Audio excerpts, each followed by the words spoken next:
Pemirsa, menjelang Lebaran, jalan Provinsi Surabaya Cepu yang rusak hingga hari ini belum juga diperbaiki. Selain jalan yang bergelombang, jalur Provinsi Surabaya Cepu ini juga diperparah minimnya lampu penerangan jalan dan rambu peringatan.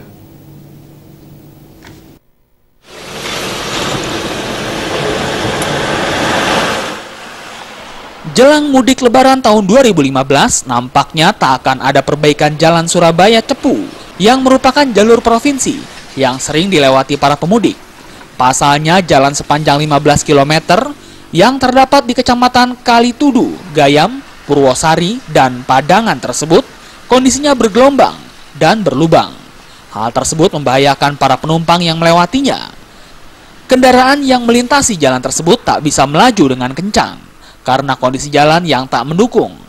Kondisi jalan terparah terdapat di Desa Sudu, Kecamatan Gayam, Bojonegoro, tepatnya di bawah flyover jalur kendaraan khusus milik EMCL atau Exxon Mobil Cepu Limited.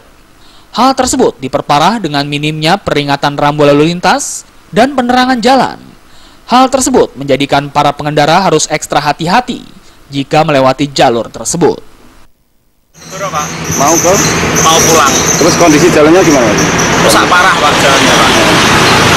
Ada berapa jauh kira-kira? Sekitar 15 kilo, mulai dari Kalitudu sampai Padangan paling rusak parah.